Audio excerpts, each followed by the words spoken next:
In the red corner, coming to you from the eternal unconquered empire, representing the Emperor of Roses herself, for Team Nero, it's Omega! That's me. Yeah! From the land of the rising sun, representing the foxiest shrine maiden, for Team Tamamo, it's Lucky! That's that guy. Yay. And in the green corner, from the starry unbroken steppes, favoring the King of Destruction, for Team Altera, it's Mars! Altera! Altera! Altera! Yeah. That was my Smash Brothers voice. That's pretty good. Yeah. Now there's a loud sound as I put my microphone back in, because I was doing some method acting there. But yes, hello everyone. Welcome to Let's Talk Fate Extella. There's our lovely introduction that lets you know everything you need to know about our opinions on things. That's And not boy, actually these are- true. We're going to talk a lot, but that's the short version. Yeah. So, yeah, this is going to be like our original Let's Talk. God knows if you were one of like the 12 people who watched that about Life is Strange. So we're going to review the whole of it. This time we're actually going to have what I'll call a spoiler break. We're going to do introductory and high-level stuff first, then we'll do an official, hey, this is our deep dive afterward, we're going to talk about everything. So if you haven't played Extella yet, and maybe you want to look into something to get kind of a high-level review from people who like that sort of thing, you'll get that, and then if you're here for our deeper discussion, we'll get into that later. So let's see. Before we go too far, what's our start point here, gentlemen? Well, I think we might as well start by explaining a little bit about what Fate Extella is. Fate Extella is actually I guess it would be second actual game in the Fate Extra series, considering the first one was Fate Extra, and Fate Extra CCC was just kind of a add-on to Fate Extra, wouldn't you say? Yeah, if I remember correctly, because here's the thing, CCC was never published in the States. It was never localized anywhere but Japan.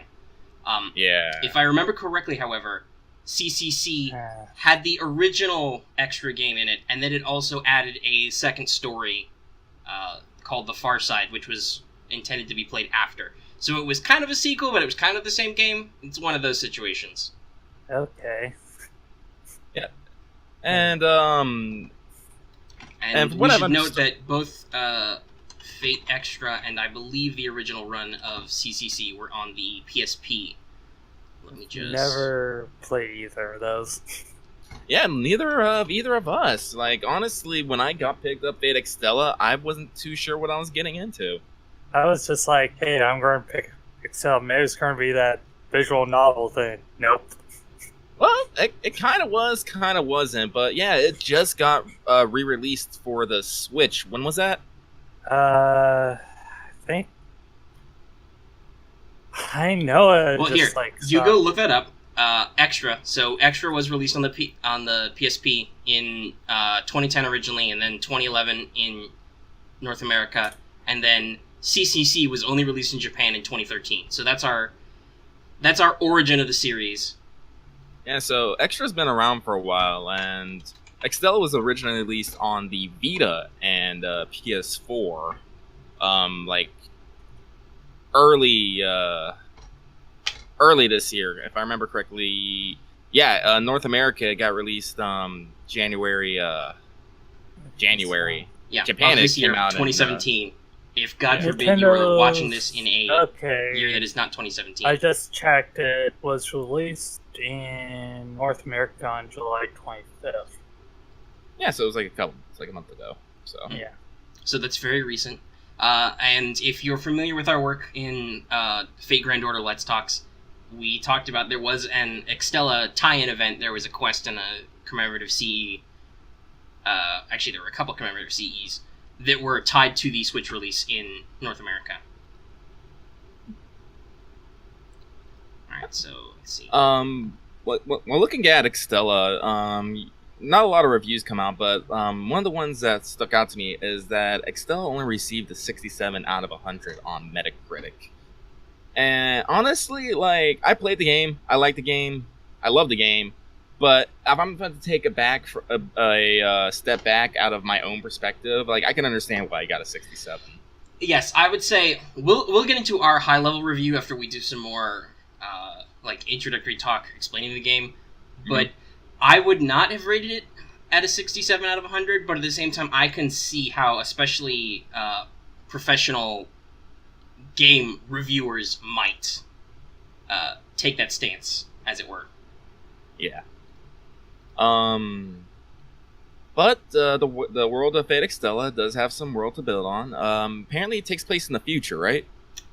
Yes. It is set in... Does it actually say when? That might be an extra. I want to say, like, 2030. Like, right off the top of my head.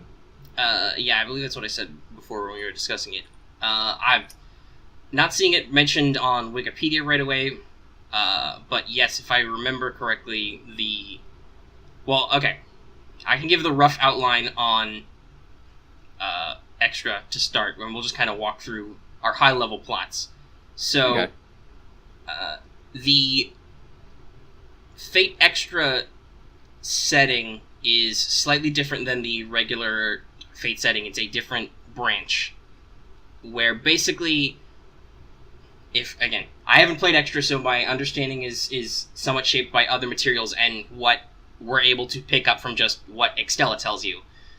But the idea is basically that... Yeah. The Earth is in trouble somehow, and its mana is depleted, so magic is harder there, and thus people instead become basically magic hackers, Spiritron hackers. And they can do this because on the moon, there is an artifact called the Moon Cell Automaton, which is basically a powerful observatory which records all of human history, and it contains a lot of magical energy on its own. And thus it has so much power that it could grant any wish, and is called a Holy Grail. Thus, Seraph, the virtual world inside the Moon Cell, holds a Holy Grail war to see who will take the Grail and be granted the unlimited power of the Moon Cell. That's you. Also, we should say, this is one of those RPGs where you can put in your own name. So for purposes of clarity, we will either say the player or use the official name, which is Hakuno Kishinami, or just Hakuno. And you can also pick your gender, so that's another aspect to it. Yeah. But yes, in the original Extra, you could pick one of 3 servants, 2 of whom return as primary characters, and the other one returns as a secondary character for Extella. You could pick Red Saber, Nero Claudius, Blue Caster, Tamamo no Mai, and then Red Archer, Nameless. But we all know what his name is. Yeah, no one's even fronting that. But yeah. And then CCC added a 4th playable servant, which was Gilgamesh. As just Gilgamesh. Yeah, right. Like, honestly, jerk. you can't stop Gilgamesh. No, The you can't. jerk hero. But Honestly, obviously, the setting of Extella assumes that you have completed that. You, Hakuno, have won the Holy Grail War and are the ruler of all Seraph. Kind of. Maybe. Sarah, maybe. Well, that's not a really. spoiler to say in all of the routes immediately. And we should also say, the game has different arcs, but they are sequential. A bit like the original Fate Stay Night visual novel. You cannot play them out of order, you play them in sequence. But no matter which route you start on, it's not a spoiler you would start on. They all immediately, in your reference to yourself, you come to understand that some stuff's a little messed up with you, something happened to you. The regalia you have as proof of your royal authority over the Moon Cell, with capital A authority being an important word in Nasuverse terms, is broken or damaged, and you've got to put it all together. And guess what? Those other servants you wanted may possibly hold the regalia, and also they have their own Hakuno. And then you kind of have to figure that situation out. So that's a very high level of the plot. And also as it relates to some oncoming menace to the moon cell and Earth to deal with the Umbral Star. But what that is, you don't get into until later, so we'll save all that for after our spoiler break. We want to talk about what kind of game Extella is. It's like the easiest way for me to explain it. It is a Dynasty Warrior style of game. Basically, yes, I believe that's have called the Muso genre. What? It's called the Muso genre, I think is the one of the terms for it. But yeah, it's a Dynasty Warrior style. Yeah, that's right. I always thought of it as Dynasty Warriors. Yeah. So you basically have your hero, and you run around the map, like, destroying cannon fodder left and right. Like, you get KOs in, like, 5,000, 6,000 rages with only the, like, minimum effort. Yes, a common submission objective is kill 4,000 enemies. Yes. Yeah. And it is one of the easier ones to accomplish. Well, yeah, because there's no time limit. Yeah. And as I said, it's fairly simple. You go around, you beat up enemies, you beat up slightly stronger enemies to gain sectors, and then sometimes you have to fight other servants who can honestly be a right pain in the butt. Yes, they act as bosses or mini bosses, and sometimes, of course, because it's a video game, there's special conditions. It's not always a straight up fight. You know, sometimes you're like, oh, this character is invincible until you take over these sectors, or they literally cannot be accessed until you take over these sectors, etc., etc. Or you have to take over the high rating sector. Right. Because the fluff excuse is It's- you're trying to build something called the Regalia Matrix. Basically, you're trying to build a giant cyber key to take over the territory for your faction. There are 3 main playable heroines. There's Nero returns, Tamamo returns, and then there's a new character of Altera. And who and what Altera really is kind of a mystery because she's a new character. That's pretty common for the Fate series to not have your background details on servants revealed right away. She's also the third story you access. I don't think that's a spoiler to say. So there's some build up there, obviously. Yeah, as it's and as I said, and next to our 3 main servants, we actually have 14 side characters or other servants in the game. Do we want to list them all off? We can list the full roster. You go ahead and double check that while I talk a little about that, because there are multiple ways to use your side characters, your subservants. In the normal gameplay, there is a support ability, because that's one of the things you have. In addition to your generic combos, you can upgrade your servants with specific skills, which are pickable. Their stats improve as they level up. And then you have something called Code Cast, which is your kind of like your items. It's spells, really, but you use them like items. You've only got so many charges of, like, heal all or defense up. But one of those is switch, so you can switch to a subservant. You can use them in free battle, obviously, but also each of the additional 14 characters has a side chapter, which is only, like, 2 or 3 missions. You get to play as them, you get a little story. If they're under level, there's a function to spend the in-game currency, which is also QP. This one is quantum points instead is it of quantum force points in this time? But it's still QP. They're building some brand recognition there. Yep. But anyway, I got all of my servants here because I literally still have Extella up, so I just opened up my side. A little in side. the background. Yeah, so we have Kukatholan, the Lancer, Lu Xuan, yeah, the Assassin, Gwaine the Saber, Nameless the Archer, Medusa the Rider, Lubu the Berserker, Karna the Lancer, Jeanne d'Arc the Ruler, Iskander the Rider, Gilgamesh the Archer, Elizabeth Bathory as Lancer, and Archimedes as a caster. There's also one more, but she's a secret servant that you actually have to unlock in the game, so I'm not going to spoil that for you. Well, that actually leads into a good point. And actually, now that I say that you pull your roster, I've got the cards in front of me. I could have also just read them out. But there is a special edition of this game. I don't think it was available for the Switch one, but for PS4, which Lucky and I both played it on, there's the Noble Phantasm Edition, which is your big box set. You pop it open. It comes with all 16 character cards. So if you bought this edition, you know who the servant we're talking about is. It comes with the materials book, which is not uncommon for Fate Works. That's basically your standard issue data and art book, servant profiles and the like. There's a cloth, I don't know what you call it, like artwork, tapestry, picture of the main splash screen of Nero versus Tamamo in their regalia forms. Alright, so I'm going to stop this train run second just because I'm going to throw some shade over at Japan. Because Japan's version of the special limited edition one had a goddamn Nero Opie mousepad in it. Like, and I'm pretty sure most of you guys know what I'm talking about. It is literally the titty mousepad where you put your wrist on it and it is just surrounded by boob flesh. I mean, they put that in. They're watching a podcast about Fate Extella. They know. Yeah, so. Yeah. And that continues to make me feel slightly gypped because I said this before. There's a costume system also. Most of that's DLC, but you unlock some of them in the story. Yeah. Tamo's unlocked as a schoolgirl uniform. With a Switch. Yeah, Switch got the pre-order costume that was available to PS4 for free. And they got 30 free DLC. Wow, really? Oh, I'm annoyed. Yeah. I'm really annoyed. I'm going to when I get a Switch, I'm going to have to rebuy this game. It'll probably be cheaper. But so in game, you can unlock at least one costume for everybody by doing like their bonds or their social stuff. And by doing those side missions you mentioned earlier, you can raise bond level with your servants, which gives you little bonuses and stuff.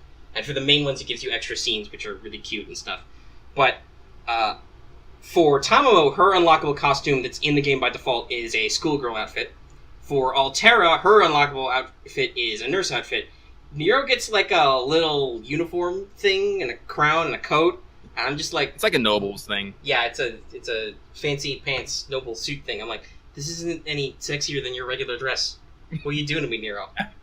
It's actually less sexy. I'm like... Oh yeah, it's definitely 30 DLC. Wow.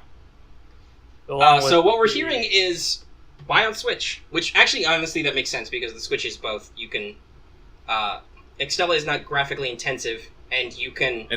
It's for Vita and PS4, so something that does both is probably okay, and it's probably a fun game to take mobile if you wanted. It is. So we talked about core gameplay. I think we talked about all the major mechanics that you need to know about. The game's pretty friendly. If a mechanic comes up, there's a little tutorial pop in and then it goes away. It's not intrusive, but it's not like obscure either. I will kind of say though, it's like the gameplay and mechanics. It seems a little bare bones to me at times. I don't know. It's a very basic take on the beat 'em up Dynasty Warriors. You have 2 combo buttons. You use them variably.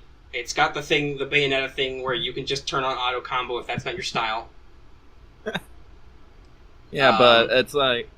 There's the super special attack, the Extella maneuver, to hit a lot of enemies at once.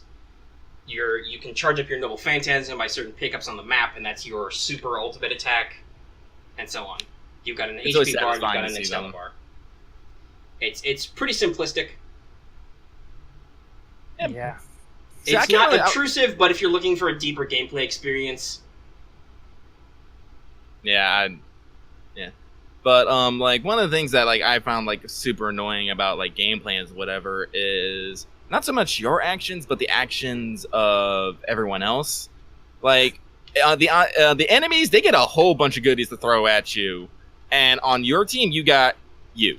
Maybe a servant or two. Yeah, and depending on the map you're playing, you may or may not have subservients who may or may not be useful because, well, everybody's AI, so AI limitations. Yeah, it's just like... For instance, if I've been expediting this process a little to make sure I was all done so we could record. I played some levels on easy, because, whatever, I don't need a challenge, to just get story content. Like on easy, are idiots. Enemy servers won't even use their Noble Phantasm or Moondrive. Like, it really is an easy mode. So, I assume that friendly AIs are just as limited. Yeah, well, fun fact, I realized something.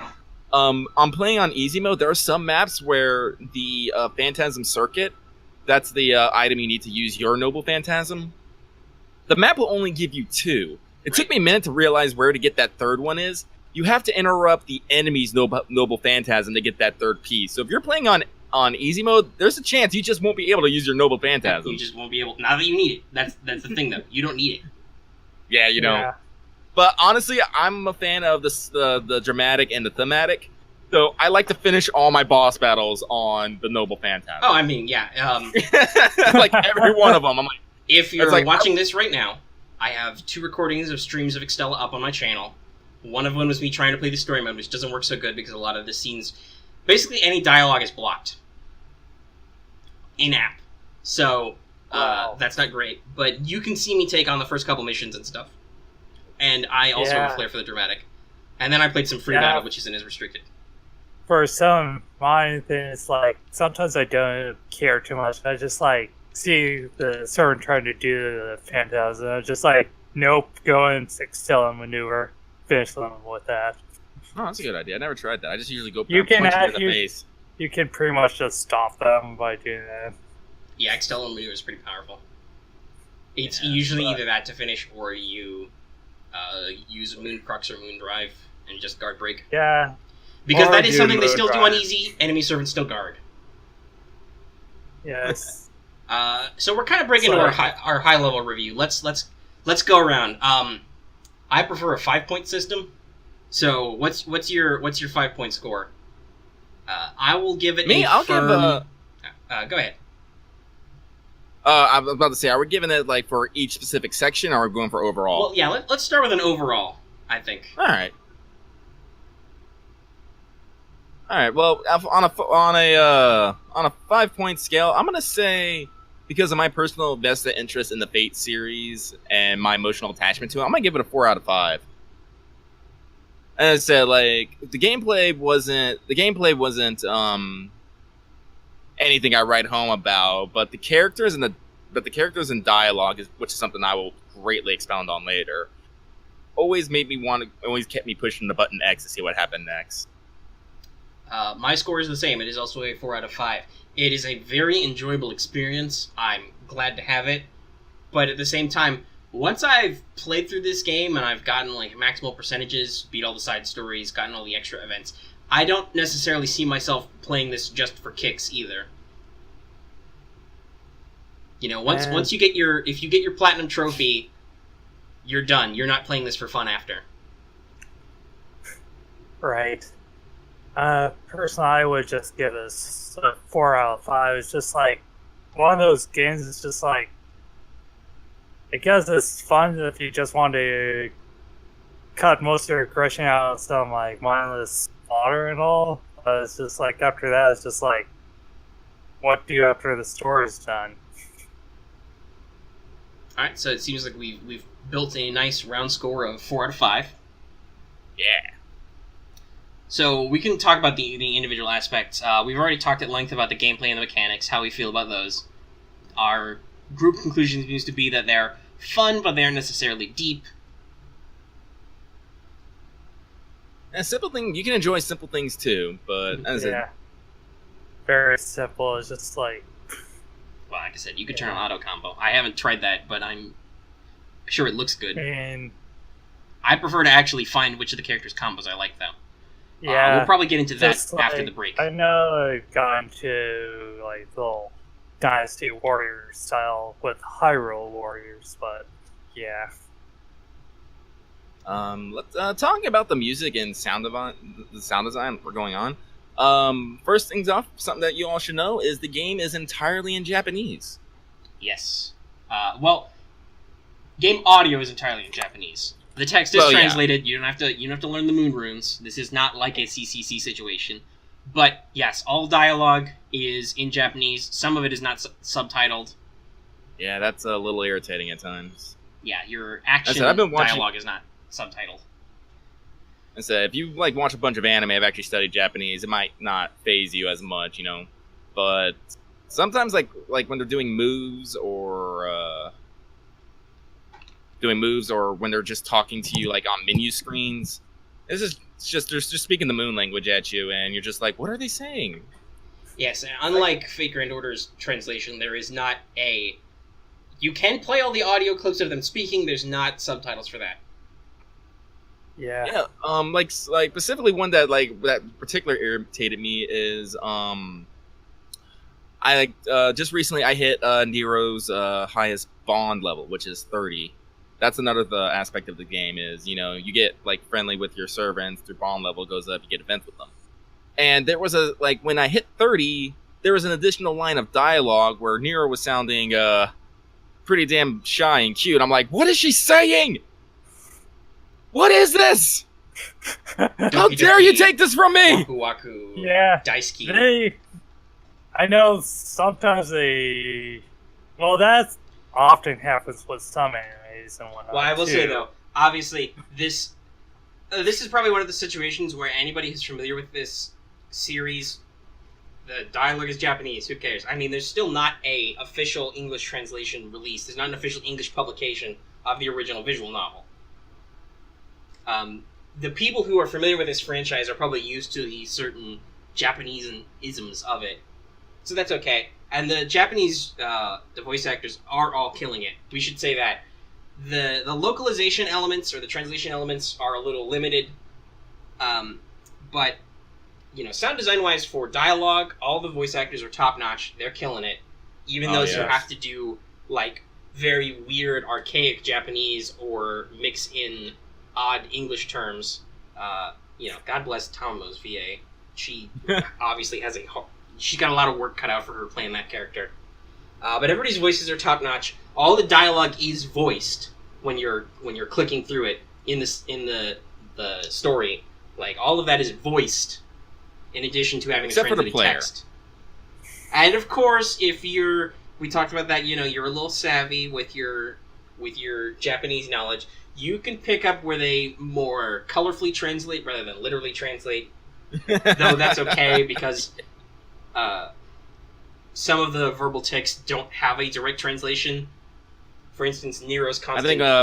I think one of the Umu and Nikon, which actually I have a soundboard I can replicate if I find the buttons. And yeah, those don't have direct literal translations. Umu is a verbalization like mm-hmm or uh-huh. So they translate it usually as an affirmative word, but sometimes it's not even directly translated. But the voice is killing it. Sound design is pretty good. The music is good but not intrusive. Yeah, it's what kind of style would you call it? It's kind of It's like some sort of like flute. Well, there's the opening thing which I love with the title screen. Like I actually have to post it on my because I had to post it on my Twitter because that scene just makes me emotional. Like how you see the characters and the screen, it's great. But when you actually get into the game, a lot of the music, it's like some sort of trancy future. Yeah, there's a definite. I think what generally falls under the EDM zone. Yeah. Not that any of us are experts in music, but it's a lot of electronic or synthetic elements, which kind of befits this digital kind of weird cyber fantasy aspect we've got going on. Some of it is obviously regional influenced. When you play levels in Tamo's capital, which is based on a Heian era Japanese capital, there's some Japanese undertones to her music.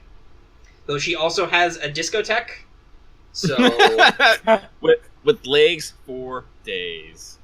Being literal, by the way, Tamamo puts giant statues of her own legs everywhere. We're gonna come back to some of those elements after the break. Though that does kind of roll us into our next bullet point: the aesthetics and the graphics. I want to say that the graphics aren't necessarily anything to write home about, but that's kind of to be expected with something that's available on mobile platforms. But aesthetically, this game is great. Like, it really preserves its original art style. I can look at the lovely printed card, the lovely Saint Graph I have of Nero Claudius. I can look at the screen. The art looks a lot like the model. And Extra has a very specific artist who's worked with them the entire time. It's... where's my name? We're in there somewhere. Yeah, here it is. It's Artist is Arkawada. They do all the designs for all the main servants and stuff. So yeah, any other thoughts about the graphical or aesthetic elements? One complaint I did have about the aesthetic is, like, when you think about it, there are only like 4 maps in the game. Yeah, like area 5, I selection's guess a little technically limited. if you count the final stage, but there's only 4 zones maps. will get repetitive.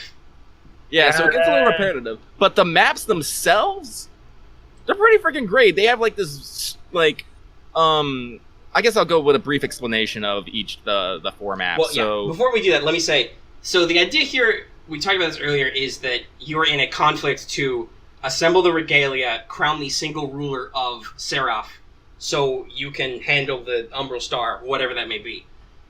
And so Seraph is a digital world that is supposed to be constantly expanding. New territories are created in this virtual realm using the moon cell's data on Earth's historical cultures, and influenced by various rulers and holders of the regalia. So I'm gonna say each of the 3 main servants each have a territory.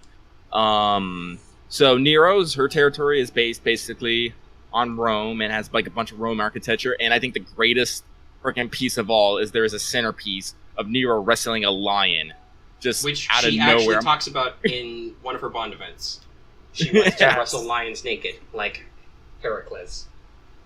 As I said, Tamino has the Millennium Capital, which is, it's very Japanese, but it has a lot of heart into it. Like literally, they're like heart-shaped ropes that you like fly through. Yeah, the zones have names which are in Latin. If I remember rightly, Nero's is like Mare Aurum, which means Golden Sea. Yeah. I remember Tamino's is Mare Sea of- Luxuria, which means Sea of Lust. I can't remember what else there one of them is Mare Carcer, which I think is like Sea of Prison. They're names like that. Yeah. And then the 4th map is I can't remember the name of it, but it's basically based on of the city of Fuyuki. Yeah. From So the it's all original about Fate's that, Day. and yeah, Fate's Day. If you are familiar with Fate's Day Night, either through either of the anime adaptations, the Fate Zero anime, any of that other stuff, you'll recognize some of the set pieces, some familiar skyscrapers. There's a long stairway up to a temple where something spooky is happening. Oh yeah, it's spooky. It should make you a little Yeah, so nostalgic, it's- even. Yeah. Yes. So it's like, yeah, a lot of effort was put into these maps. There's just not a lot of them. It's like I just feel like I don't know, like for some odd reason they shrunk the scale of what this game could be. Yeah, they probably kept it pretty simple so that it could be available on mobile. You don't want too big a file size. Yeah, that's true. The game is also cyclical. We talked about that with you play the different routes in order, the different arcs. So repetition would happen anyway, I think. Mhm. So this is just kind of a default approach. They talk about how the Seraph is supposed to be expanding into differently modeled territories, which they don't show, which I think is a little sad. But, there are practical limitations here. I think the one for Altair is called Mar Carcer. Oh, yeah. C-A-R-C-E-R. Yeah. Because the dark tome. Yeah, which I assume would mean like Sea of Prison or Sea of Imprisonment or something. So I guess then, if that's everything we have to say about the graphics and aesthetics, it's good, but it has its limitations. The last major bullet point before we take our break for our full spoiler deep dive will be dialogue and storyline, which we complimented the actual work of the voice actors before. The actual dialogue they say is also top-notch. That, I think, is... The story and the dialogue is one thing that is pitch perfect all the way in this game. Yeah, like I said, we can't really get into it without spoilers, but I will say I'm an emotional player. Like, I don't cry about a lot of things, but when it comes to video games, it's like I will shed tears, and I was Honestly, I was think about it, misty-eyed. each of the arcs isn't very long. You can beat each of them in a sitting, in a day, Mhm. which I did because I've had this game about a week and I'm already through all the events. But it's very good. It gets you right in. You're hooked right away, and you follow very along. Each servant has their own distinct personality, even the sub-servants you don't necessarily talk to a lot. That is reflected both in how they speak, both the actual speaking and the acting, and their lines. You get a firm grasp on the personalities of all three heroines when you actually do their roots. You kind of get a little bit when you just bump into them playing the different factions, but yeah, you get a very good grasp of what each character is supposed to be like each time.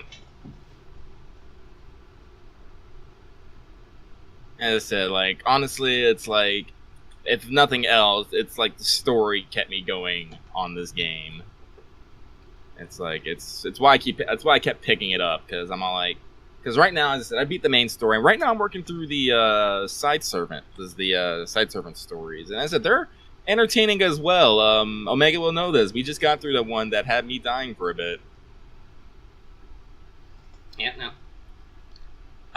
So yeah, that's the real kicker of this game. Like, the gameplay is fun. It sounds good. It looks good.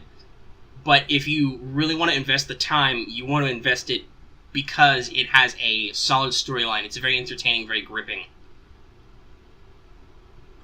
So our timer's been going for about 30 minutes, so that means I think we're at a good point to say this is our official spoiler break. If you have not played Fate Extella and you don't want to be spoiled, you don't want to learn everything there is to learn about this game, go away now. Pause the YouTube video, buy the game. It's only like $40 regular and $60 for the Noble Phantasm version. I assume Switch is like similar pricing. Just go ahead, buy it, play it. We already talked about it. You can beat it in a week if you give it a little time. And come back to us. Okay, we made sure they had enough time to go away. What's our official spoiler? Our Snape kills Dumbledore. Altera is the White Titan. Holy shit! Yeah, the star is coming to eat us all. Altera is here to wreck your shit. Altera is Attila the Hun, and also a glowing white giant, like something out of an Evangelion movie, and she's here to fuck your shit up. Which technically, that happens isn't a spoiler, because that's the opening of the game, is some weird fucked up shit happens. But, yeah, no, it was Altera all along. But also, she doesn't really want to do that. She just wants to live and love. It's like Order Archimedes versus... is a fucker. Yeah. In case you couldn't tell right away. Yeah. Archimedes was definitely a fucker. It's just like, oh, I could just go between these timelines until I get things perfect. Yeah, that's actually, I think that's a major spoiler point, is that technically all the arcs are all parallel timelines. Like, that's the major thing. Yeah. Each arc is a different iteration of the timeline where different events occur. One is where Nero takes the ultimate victory. One is where Tamamo takes the ultimate victory. One is where Altera takes the ultimate victory. And all that goes until Archimedes picks the final timeline, the most stable. But, hey, guess what? We're prepared for that, because little old Body Hakuno uses the power of the regalia to send a time message to yourself, kind of, because the whole mind-body soul split gets a little weird. But you basically send a telegram of your memories of that route to a different route, so that you know the whole route before it happens. Yeah. And then you shut down Archimedes, like, so hard, and he's all like, shit! Oh yeah, no, Archimedes has a great, what the fuck sprite. You know, his tiny pupils, his mouth open. I like his sort of crazy, batshit insane look. Yeah, that's the sprite I'm talking about. But yeah, no, you have a great moment where you start the Golden Poem arc, the final arc, the true end, basically. Right away, Archimedes spills up and is like, "Oh, good, my liege, you're perfectly fine. Nero, you look great. Hey, so about the moon cell and the terrible fate," and then you're like, "Oh yeah, you'd really like it if we did something about that terrible fate, huh, Archimedes? You're the one who did all this." And then he's like, "Yes, you're right. Lip point. Jacques." And then, of course, Nero being Nero, she's immediately like, "Oh, you say he's a terrible person? Okay, I'm a stab. I believe you." Sasha. Yes, Praetor, as they translate it. I tried to like double check, but my Japanese is limited. I'm pretty sure that means like they're taking a figurative translation of a word, which means commander, which is the role of a Praetor. Because there's some of Nero's lines are literally in Latin. She will say Latin words. But this is a Japanese term that I think they choose to translate as Praetor. But yeah, that's what she calls you. Nero calls you her commander, which she makes sound surprisingly affectionate. Don't ask us how she works that. Also, in case we didn't make that clear, Nero's a girl, even though the historical Emperor Nero was not. But that's kind of an unplot twist because extra. Yeah. Oh, so real talk, going back, I love the fact that the body, who literally was considered to be the most useless and most unneeded, was actually the one to actually, set in the motion the true end. Because the body is a blank slate. They talk about that. So basically, they talk about the 3 parts. It's revealed in the 3rd arc that Archimedes pulls you into a trap with the White Titan. Altera is about to squish you because her true form is huge. And we'll talk about that later. But yeah, so she's about to crush you. Hakuno uses the regalia to split themselves into 3 parts, which each takes a piece of the regalia. So the body, the empty shell, stays behind. That is just the natural instincts, I guess, of all living things. It's not necessarily your natural instinct. It's just, basic body functions. The thing that your mind and soul are stored in. The mind goes to Nero, and the mind is all your passion and experience and the expression of your emotions and insides, basically. And then the soul is your instinct and your true nature, which goes to Tamamo. And Altera keeps the body. So it's like literally the empty husk of the player basically spent time as Altera's prisoner and decided at the end that he was gonna like, fuck this time, I'm gonna save this giant ass Titan. Yeah. It's like prisoner / jail keeper. Oh yeah. Altera's nickname for you throughout her route is prisoner. Yeah. Here, the heroic spirit of Altera, which is based on Attila the Hun, is pretty cold normally. The giant Altera is surprisingly affectionate. Possibly because she's huge all the time. Actually, if you get the art book, it actually mentions this. It's Altera basically has 3 facets of her personality, and that's reflected in the prisms that she wears in her colors. Wow. Red is is her cold and aggressive demeanor, which is what she goes into combat with. Blue is her calm and princess-like personality, which is most usually seen in her Titan form. Yep. Yeah. And the green is her cute and surprise sign, is what usually happens anytime she gets embarrassed or flustered. Usually by something that the prisoner has done. Yeah. Well, all 3 Hakunos are pretty calm and collected in their most ports. They're pretty level-headed. We talked about this, not necessarily innocent in a way, but there's a certain calm, reasonable personableness to all of them. Almost every route, no matter which version you are, mind, body, or soul, you, the player, want to be like, hey, can't we just talk this out? And it's your servants' egos that kind of screw that up. Yeah. Yeah. But Hakuno is very good at certain things, which is usually flustering supernatural maidens. Of course. If he had a skill, that'd be it. Yeah. Harem King. Harem Protagonist EX. Yeah. If there was a Hakuno pseudo-servant in Fate Grand Order, their response to all problems would be, did you try romancing it? Yeah. Talking about that, like, Yeah, I know, it's like, that whole thing is just... Yeah. Just finding it interesting as, that how Altieri, like, dreams of her other self back as Attila Hun, which was, like... Yeah, Altera was in prison for... Because, I think it was because her, like, original, sort of digital self turned real down there got star turned into the Tilian baby. Yeah, so, I mean, and you see this in the true end, because you get a small Altera.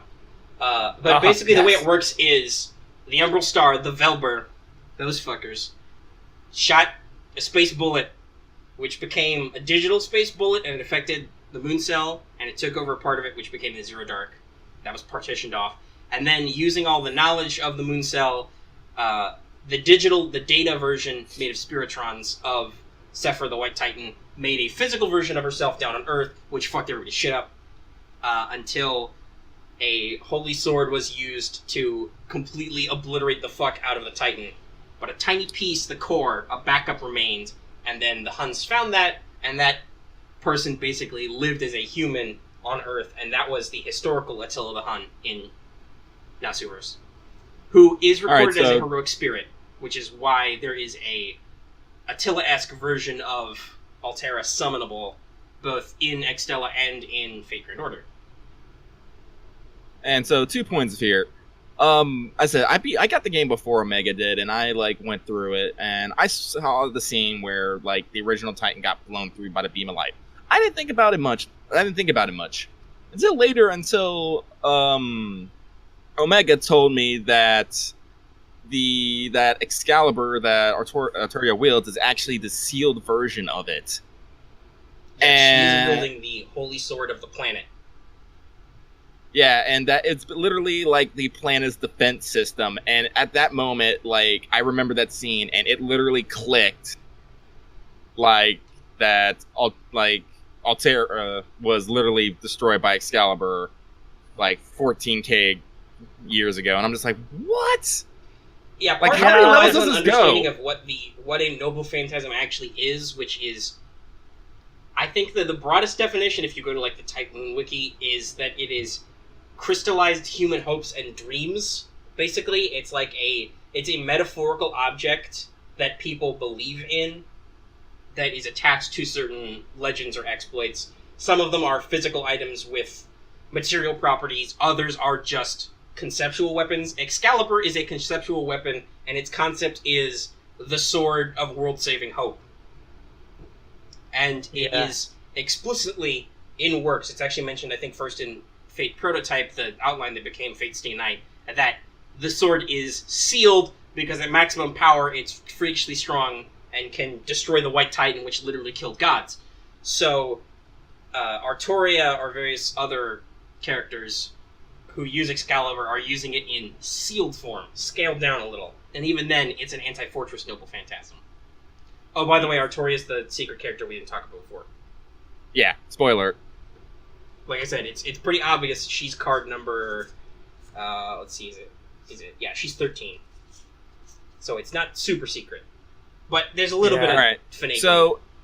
So at the true end, you save Altera, but what basically happens is she gets shrunk down to a childlike version of herself, and she is the cutest goddamn thing ever. Omega, throw up that image. Yeah, alright. I'll put it in there. Hold on, let me record the timestamp from when we said that. Yes. I want everyone to look at this. We'll put it up again. We put it in one of our FGO episodes at the end because it was a spoiler, but now it's relevant. Yeah, she's too darn cute. She's adorable. Yeah. And this is the best instance of her talking about good civilization, bad civilization, because the epilogue is literally everyone eating food, and Altera's like, "What is this? Is it good?" And I'm all like, "Oh God, diabetes." Is one good civilization and one bad civilization? No, honey, it's just food. Alright, we gotta call it a draw. It's too cute. But actually, that's the point we should say. So, in each of the previous routes, you don't actually get reunited. Hakuno does not fuse back together to form a whole. In the original arc with Nero, the Soul and Tamamo bugger off somewhere, because Liz eats the regalia, and that ends poorly for you, because you spend most of your time sleeping, I guess, until you grow a new soul and or body. Which is kind of depressing, but whatever. Oh, no, it's hella depressing, man. Yeah, no, it's really fucking sad. Let's be real. Nero's like, hey, Praetor, I've conquered everything. It'd be cool if you woke up sometime. Until then, I'm just gonna lay here and hang out. And then you pop... If you go back into the story in the epilogue, it's like, oh, hey, You've been asleep a long time. It's cool. We can hang out. You gonna go back to sleep? Alright, that's fine. Tamamo's route is surprisingly the most upbeat considering Tamamo's own nature. You win everything.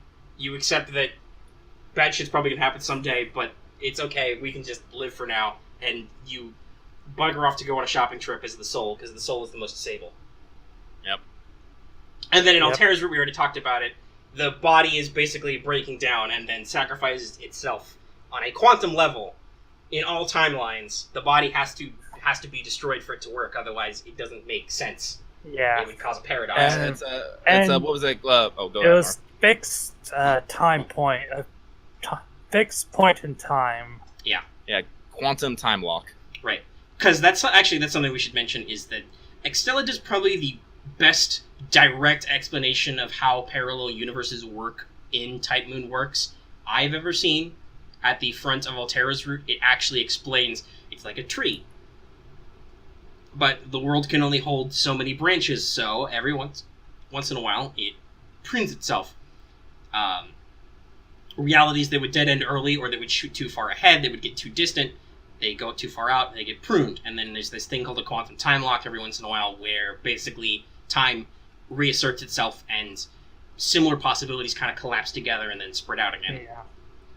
Yeah, so basically the first time lock is basically right after Hakuno splits the rings. Because that's the point in which Archimedes always jumps to.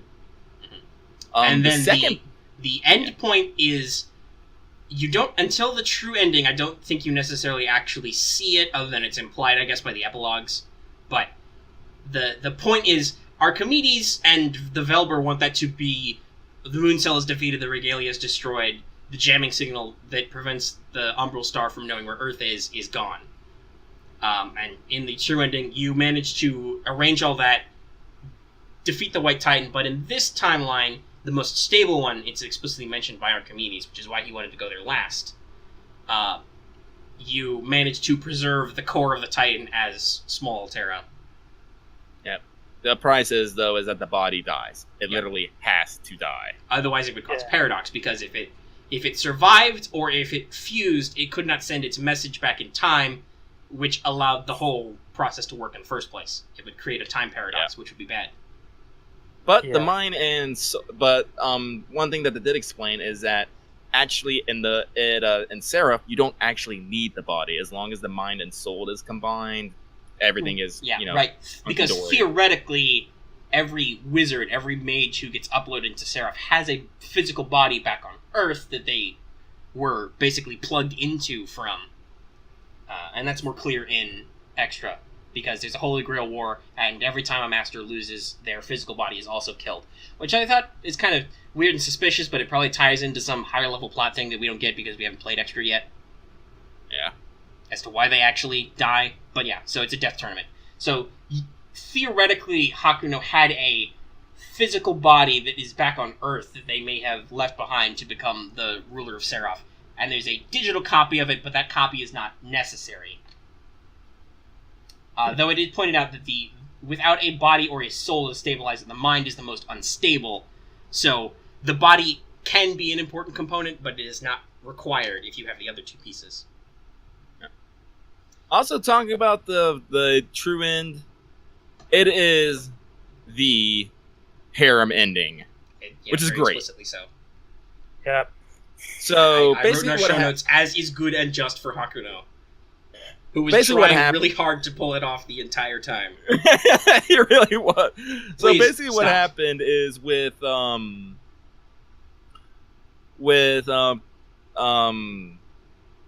we mentioned Nero calls you Praetor. Did we say that Tamamo calls you an archaic Japanese term which could mean both master, like, of the house, but also means husband? Yeah, this is like Goshujin. Yeah, Goshujin-sama. So yeah, she calls you her husband the entire time. Which, by the way, Lucky, you've used the pronoun you, and I know I saw your image. You played the male player character. Martha, I assume you played the male player character. Yeah, I played the male character. I took what the internet has told me is the patrician choice, and I kind of see why, because female Hakuno is adorable. But I played the female player character. That does not change Tamamo's dialogue one bit. Wow. In fact, I'm think okay with it. she uses the male pronoun sometimes to refer to you. Besides just calling you her husband, obviously, which sounds implicitly masculine. Because she is the perfect wife. And she will destroy you if you say otherwise. Honestly, I'm okay with that. And it's like, as I said, it's like before I played Extella, I only kind of had a inkling of who Tamino really was, as I only knew what I knew from FGO and Tamino Cat. Yeah, Tamino Cat, who much like Titan Altera and Hero Altera are kind of the same person, but also they act differently a lot of the time. They're connected, but they're not the same. That's how Tamino is to the rest of the Tamino 9, who are her discarded tails. And one of whom you actually meet in one of the My Room events in Extella. Yeah, I was actually like really surprised that it actually got mentioned. It was great because it's Tamino in her schoolgirl costume, but she basically you noticed that she has a slightly different way of speaking. Yeah, like she speaks like a modern girl, and she pitches her voice a little. She sounds like a gruff tomboy character. Yeah, Right. And like she basically says she's training to be an idol, and I'm like, oh, so it's basically Tamino Idol, and I'm like, oh my god, that'd be like the greatest effing thing, because as I said, if you guys don't know, Elizabeth Bathory also wants to be an idol, and she's internal rivals with Nero, who supposedly has a great singing voice. That's So- not true. Nero says she has I know, singing, I but know. she doesn't. But I Nero know, likes I to know. think of herself as an artist. Yeah, I was trying to think about who Elizabeth Barony was based on. Historical character yeah. Elizabeth Bathory. Though Liz, as we see her in Extella, is explicitly from a different time period. She's a young Elizabeth Bathory pre-crime, before she starts murdering young maidens to bathe in their blood. So Oh, she's a I little like- weird. Like, Yeah. theoretically, because she's at an earlier point as a heroic spirit, Liz can have character development. This is contrasted with Carmilla, who you see in Fate Grand Order, who is the explicit older Elizabeth Bathory, and she is just like, nah, I'm evil. Deal with it. yeah, Iron Maiden. Okay. The comparison of their two noble phantasms. Carmilla's is Phantom Maiden, and it's just a giant Iron Maiden that sucks all your blood out. Liz is Elizabeth Bathory, which is she turned her castle into a giant amp system, and because of a skill called Innocent Monster, she is perceived as part dragon, so she has dragon breath, but her dragon breath is sonic, so she basically sonic breaths through her giant amp castle. Yeah, her lance is a microphone. Yeah. I mean, it's also a lance she uses to get your blood out, but there's a microphone on the end of it. Yeah. Yeah. But as I said, like now, like I need an idol group with all three. We need to get the band together, boys. I mean, explicitly, when you first play Nero's arc and you run into Liz as the first boss, that's what Nero says, was like, hey, we used to be a duo act, and then Liz is like, no, fuck you, I'm solo. Never mind that Tamino has basically enslaved me, because Tamino is kind of a bitch to everyone who is not her, or her husband. Now I'm about to say it. Well, she's also super respectful Yeah. to Karna, but that's because Karna is... First of all, Karna's a really top-tier servant. Seems like a good The dude, story too. does not make a mention of him, but he is theoretically invincible because his skin is a golden armor from his dad, the sun god. And he has a spear which can kill gods. Also, he shoots lasers from his eyes. Karna's pretty cool. I also assume you he really sides have- with Tamino because Tamino is an incarnation of a sun goddess. So they're Sun Bros. Yeah. All right, so I'm gonna mention this here real quick because while we're on the topic of Tamino, it's like of Tamino, I find plenty of fault with Tamino, but I overlook with them because of my love.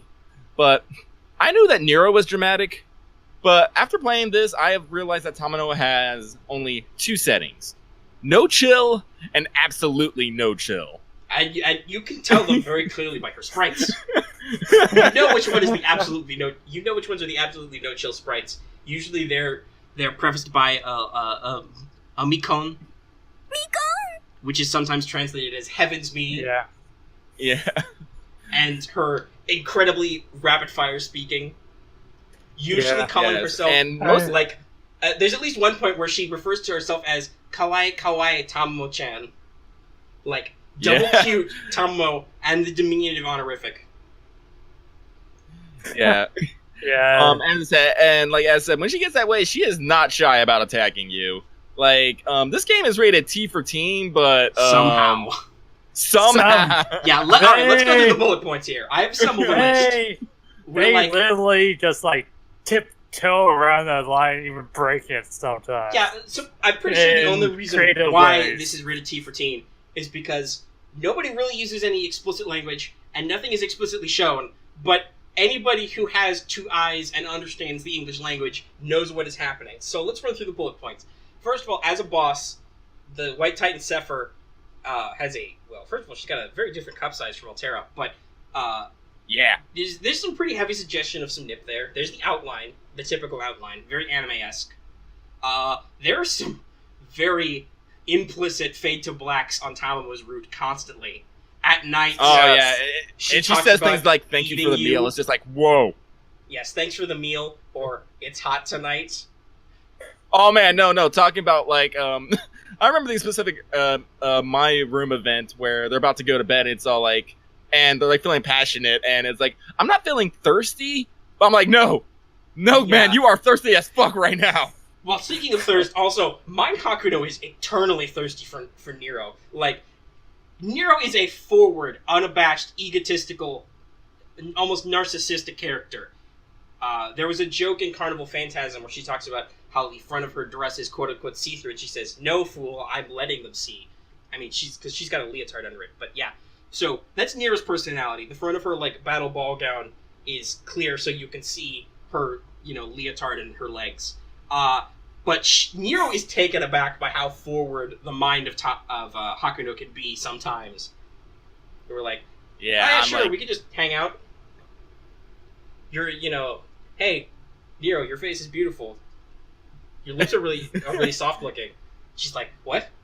And then Talmo jumps in and is like, excuse me, what are you doing? Hold on. Pardon me. Like, stop this shit. And of course, Liz interrupts your intimate times in Talmo's route. It's like, knock her on the head. Then Liz gets shocked. There are bathing scenes with both Nero and Talmo. Nothing is shown, obviously, except the upper level of the cleavage. But you know that there's nothing there. Now, there's one bath scene in particular, which you get in the Golden Poem arc, where basically you spend too much time in the bath, and Nero's like, I need a direct injection of mana. Now, people who played the original Fate Stay Night, they should know how mages and servants get direct injections of mana. Mana transfer is a meme for a reason. Yes. Also, I mean, if we're talking about what they want, I'm pretty sure if I remember this right, Talmo explicitly says she's into rope playing. She's like, or you could tie me up with rope. And then you're like, wait, what? Yeah. Talmo, could you roll that back to me again? Nope, we've moved past that. We're gone now. Yeah, I think she actually was like that. Like, no, we're just gonna move past this. Right. Also, she plays out a very... We talked about this, the schoolgirl Talmo. That's because she projects a daydream, basically, of her as the tomboy schoolgirl talking to Hakuno. And, you know where that scene is going. It's like a confession scene, and she talks about, well, clearly only marriage is left. Yeah, because we touch chests. I haven't seen all the. You have to go through the Bond levels to get all that, which is sometimes a pain in the ass because it's the. But I do know some of. I do know some of the stuff with Altair was. It's like you should slide a. There was. I know it's like one of the parts was like you should have slid too much further down. Especially when you were on your belly. It's like... Oh, man, the Great Titan exploration was top. And then she was like, oh, these must be hills around us, but they don't really have a belly between them. I'm felt for Altair's tract of land. So I pulled out the box. We are rated teen for alcohol reference, for fantasy violence, for language, for partial nudity, and suggestive themes. Yeah. Like, Yeah. Suggestive themes as fuck. Well, yeah, it's Yeah, like but, we said, like- nothing's explicit, but at the same time, it is so implicit it might as well be explicit. it's like they do in such a way that they hide the stuff from people who don't know, and then the people who do know is like, oh yeah, this is definitely Well, that's the weird thing. It's like As Extella far as is I a can tell- game for people in the Fate and Nossoverse who's interested in that. I can't really honestly see many people who's not into it getting this game. yeah. Yeah, no, you would have to, especially because it is effectively a sequel, and I'm pretty sure it's not like hiding that. It does not obfuscate that. It does not very well explain how Extra works. So I think there's definitely an intent here that you know what you're getting into. Yeah. Also, we should hit our last bullet point in that zone. Can we talk about Saber Venus for a second? Yeah, let's. So Saber Venus, which honestly has a great character design, it's really cool. But actually, where's my book? Because I want to read what their entry is on Saber Venus. All right, so while you find that, I'll explain a little. So in the true root of the game, you get to the final level. Naturally, you get your super power up level, and technically for free battle, Saber Venus is a separate character, even though it's just Nero Wow. with Nero's moves list with Altera's special effects because she's using her Sword of Mars, which she declares to be the Sword of Venus instead, and prays to the gods to be blessed with their power. And Right. what happens? Oh, baby.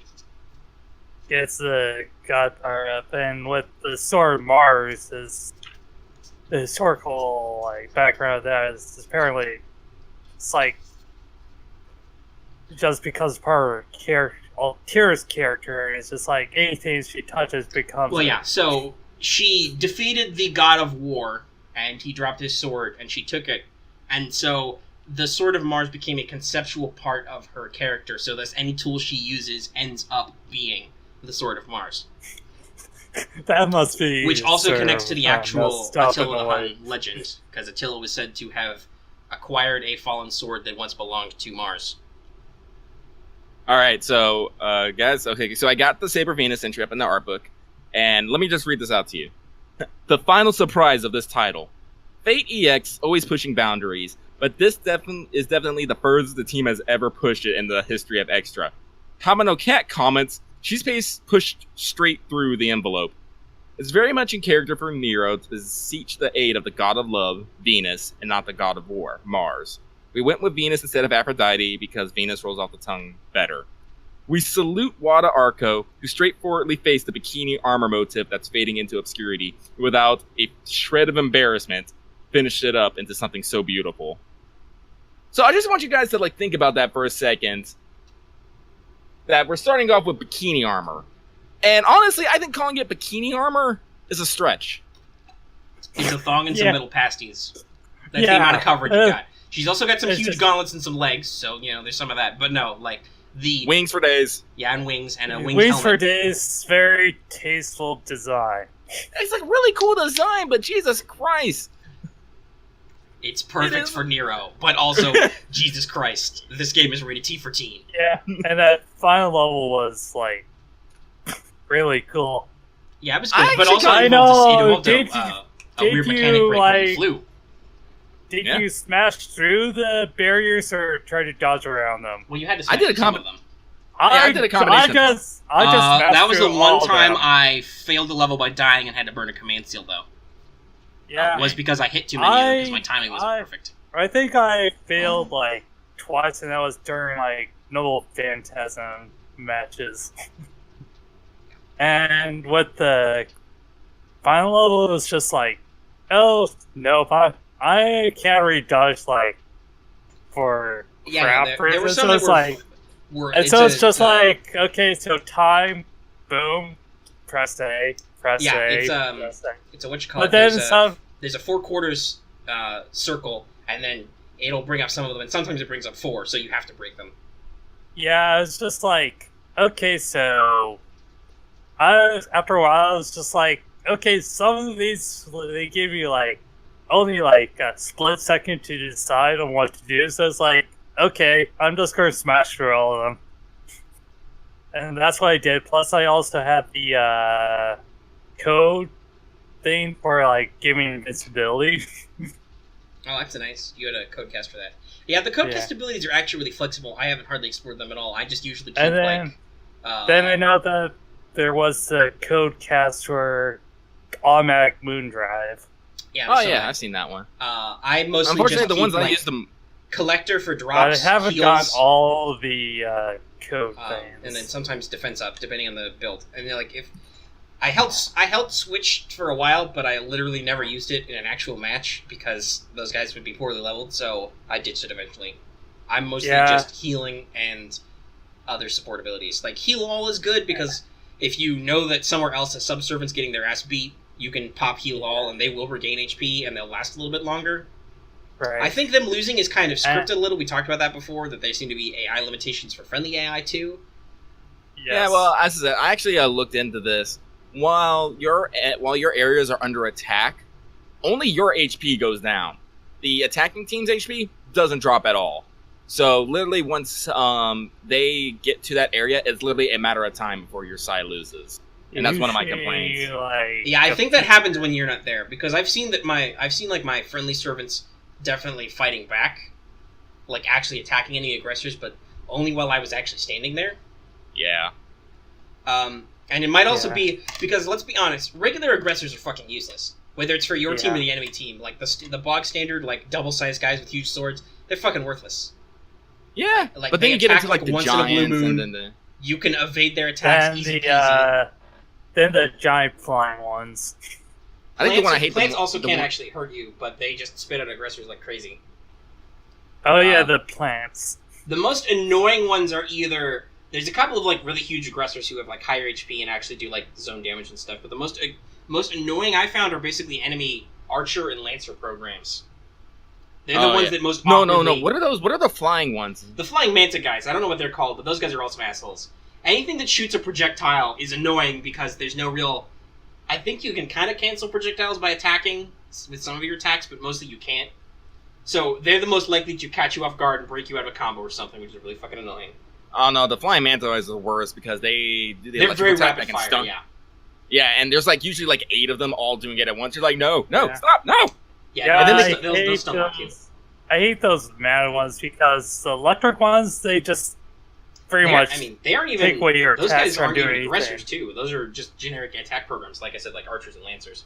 But yeah, I think the most annoying aspect is when you fight somebody and they can break you out of a combo or they can break your stun, and it's a little annoying. Oh yeah, the most annoying part is like if you get hit by electricity while on Moondrive, you can't do anything. Yeah, you get stunned. That's, I think, why Magic Resistance Elec exists. Yeah. That's an install skill, you can fight that. That's why I use Moondrive Brace or Trap when I don't have, like, the resistance things. Yeah, you guys were talking about, like, the code cast and stuff. Like, I usually, like, run around with, like, different types of resistances because once you get into, like, hard and very hard, just about every sector has a sector trap in it, and those things hurt. They really hurt. They usually take good thing I've built up a couple points of resist all. I think they usually do like 3/4 of the health bar on normal. Yeah, I know. Like when you're on very hard, it's like some like you can lose like half your health. As I said, I'm also gunning for the platinum trophy, so I need to successfully not get hurt. Yeah, block against like 30 of them. I'm maybe at like 10. I don't know. Oh, is that a thing? That's probably a trophy I'm never gonna get. I need to double check my trophies. But anyway, yeah. So let's get back to our fun stuff. Let's round out. We've got about 20 minutes left. All right. So we've got plenty of time. Let's hit our last favorite points and stuff.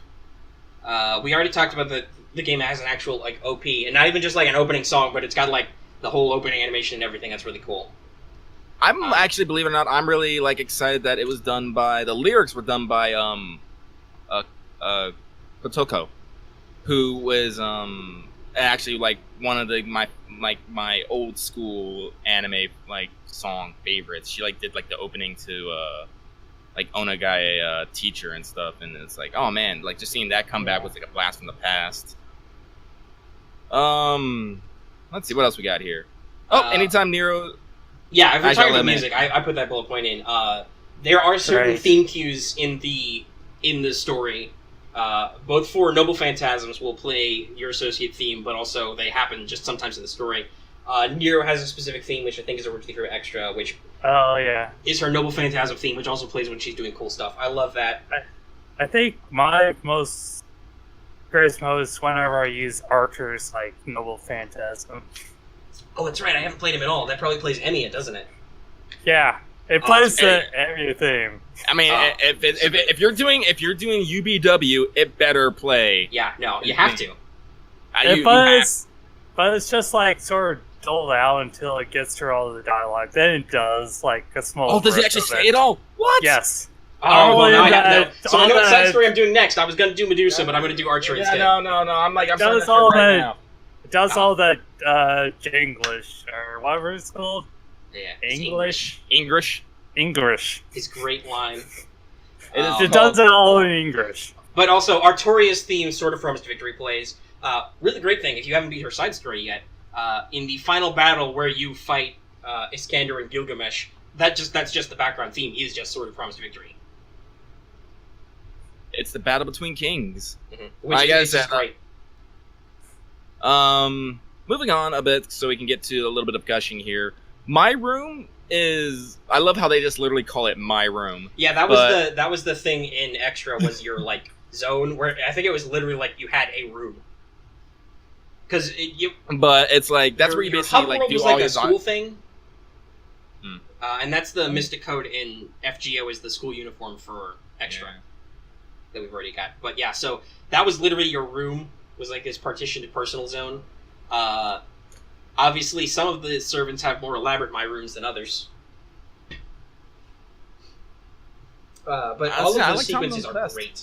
Because that's where you do a lot of your... That's where you do all your in-between mission dialogue with your core servants. And as you raise their bond levels, that's where you get special My Room event, which even has a little splash screen for it.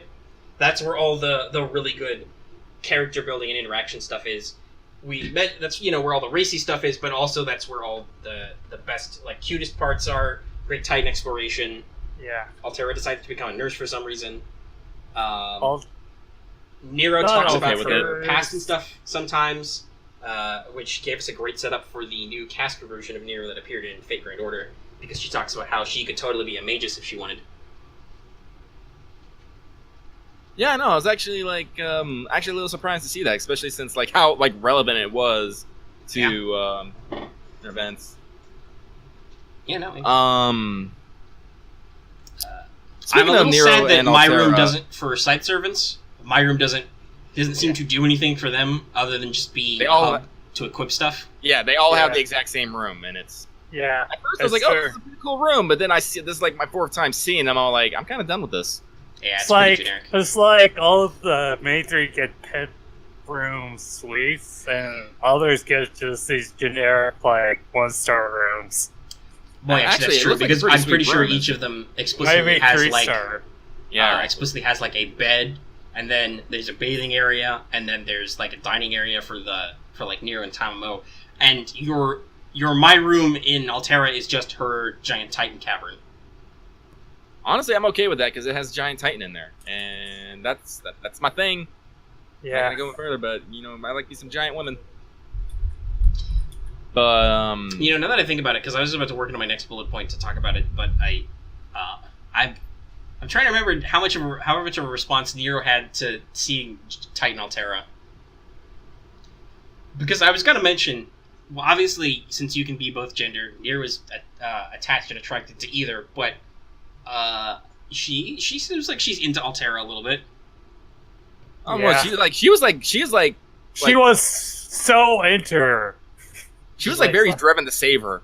And what's great is I got the final golden poem thing, and it's her talking about how she's gonna she doesn't know anything about raising a child, but she's gonna do her best. I'm all like, all right, so we've done a 180 in affection here. We have gone from kind of want your butt, Alterius is like, I'm going to be the best goddamn mother ever. Well, she even jokes she always wanted a little sister. And she pretty much declared Alterius as her little sister. And Though I'm okay I with think it. at the same time, she also, in that same dialogue, because that's earlier when you're fighting Altera the first time in the Golden Poem, she also says, come over to my side, you can run over to my harem. So that Hakuna's like, harems? Pardon me? Like, don't worry about it now. We'll talk about it later. And then, I think that's when Nero was like, we'll talk about that later. Your servants are great at that. They let their passions run wild with them, and you're like, hi, still here. I'm the master. Hi. And she's like, don't worry about it. It's like, it's just like, I also did. I mentioned this earlier, but as I said, like with every arc, I got super freaking emotional. The feels run high. Oh yeah, Yeah. no, like each arc has a very emotionally impactful ending, which I think works because that's basically, because it's an arc system. It's start, rise, and then you hit your emotional peak, then you drop down to the opening of the next arc, and then you rise. And the only exception to that, I think, is Golden Poem, which, because Dawn is so sad, you immediately are into emotional satisfaction. You immediately jump from this deeply emotional holy shit moment. The Titan dies, Altera herself disappears, you as the body have to sacrifice yourself to make this count, to win. Oh well, that's something I kind of want to mention here.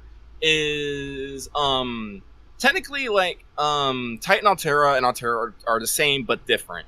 Right. So when you fight in the third arc, when you fight the Titan, you have Altera still, and like she's like literally like decided, it's like, no, I don't want this. I want to be different. She doesn't want to be Sepher, because Sepher is the mindless white Titan entity who just destroys, but Altera is the construct, all the intellect that went into that. Yeah, so like the final scene is like her like smiling as she's like slowly disappearing, and you're like, no! It's like, that was the most heart-wrenching. And then, like I said, you immediately start Golden Poem, the final arc, the true end, and, Archimedes launches in, he's like, gonna do my thing again, and you're like, Archimedes, it was you, Archimedes. Yeah, I think Archimedes was, the best villain. Honestly, I'm kind of excited to get to his side story, because, he was playing the long game. And the trophy is called Extella Prologue, right? Yeah. So that either means one of two things. That means it's literally him setting up something as a villain, or possibly it's before the Umbral Star gets to him, because we know that happens. Because theoretically, the heroic spirit of Archimedes is recorded somewhere as a heroic spirit, not as an anti-hero. Yeah, well, apparently he got corrupted, so maybe... Honestly, I think it's like his data probably was some of the part that got corrupted when the... Well, that would make sense because it was 14,000 years ago. But I think the idea is that he was, as the administrator, he was supposed to take care of this, and then he touched the thing, and you're not supposed to touch the thing. Don't touch it. Because we also see Liz get, it's translated as corroded. We see her get all Umbral starred up. I will say though, if we're talking about stuff we liked, as much as I find Tamo like entertaining and really interesting, especially when she's up, as it were, like her dialogue is great and everything. At the same time, she admits this at the end. This is kind of the point of her arc, is you get to the end and she's like, oh, I guess I didn't really have to try so hard to fuck everybody's shit up. We could have just hung out and gone shopping instead. But, that's one of the... She's pretty tight with her queenly reigns. Taking over, queenly authority really goes to her head in a way. But before she goes full evil, Liz was a huge breath of fresh air to me in the Tamo arc, where she's constantly talking to Soul Hakuno and being like, bro, Squirrel, get the fuck out of here. This lady is gonna go crazy and she's going to eat you, and then she's gonna eat me, and then she got shocked. Then she gets shocked. And then I loved her development up to that point was like, it starts with being really painful, and then she's like, this doesn't hurt at all. Next time, it'll have to be 1,000,000 volts. And then Tamo uses 2 fingers on her curse, and it really sucks. Yeah. And then she eats the regalia and becomes evil. Yeah. But she's still Elizabeth Bathory, because at the end of the Golden Poem, she fucks up Archie's plan, because she tries to drink Altera, And- which wakes her up Right. and literally comes smashing through and punches. Well, yeah, I remembered because we joked about something else about show me your moves earlier that day. So immediately when I played that section, I was like, Altera punch. It's just like the famous, I know. Literally comes out and F-Zero punches anime. the I can't remember what it is. It's the teardrop of the umbral star. It's like an arc or Yeah. something.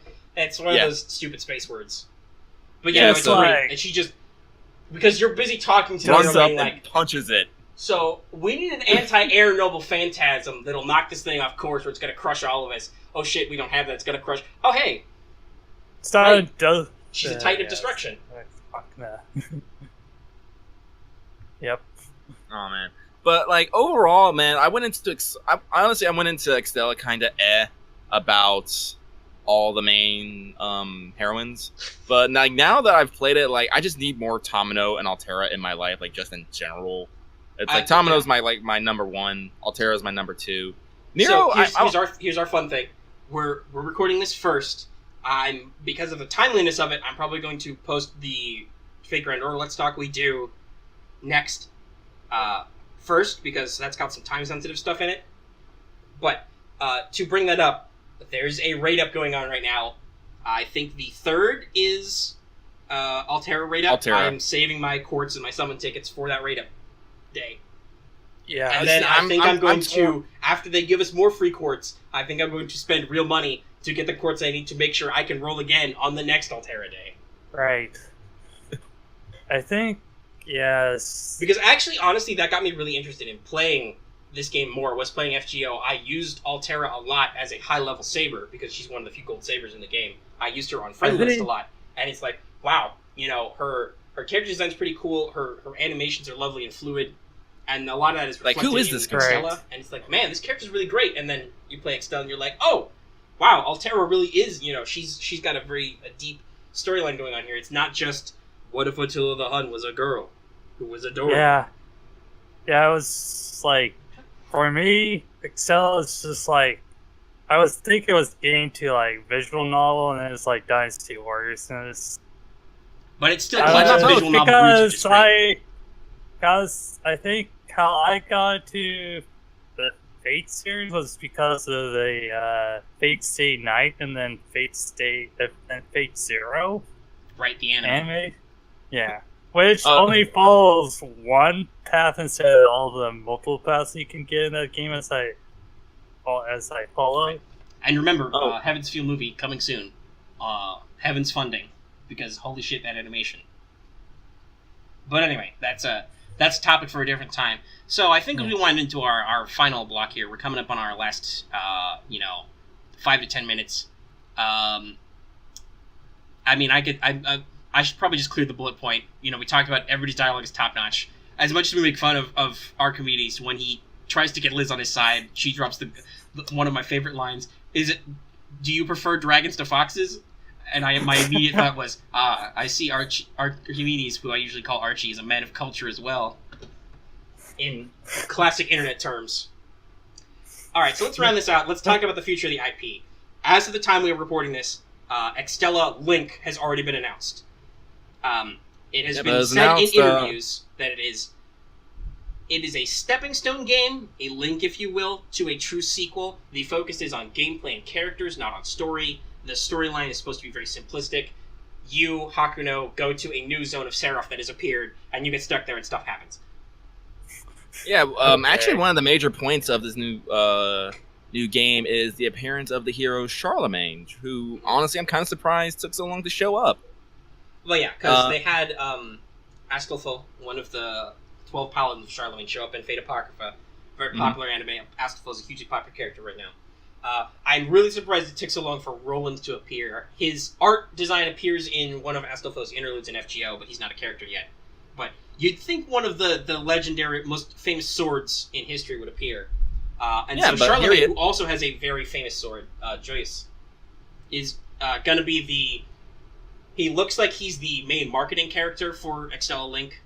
The entire Extella roster, though, is going to be back and going to be playable. Yeah, they actually said that, 16 characters, so I don't know if... and we've seen some of the models have been shown. They have definitely stepped up their quality a little. Some of it looks a little shiny, like a little plasticky, but obviously they don't have a release date yet, so I think some of that's just because it's still early. They haven't like finished their complete processing on it. But the detail is definitely up in the models. Yep. As I said, also like in the interviews they did specifically mention that this is stepping into a sequel, so there is a sequel in the works, Right. just no details. So there is what hypothetically would be Extella 2 in the works. I don't think they're going to call it Extella 2 because it was extra to Extella. Where I think the joke is extra plus Stella, which is Latin for star. I think is what is their angle there if you say it. Yeah. yeah, I see it.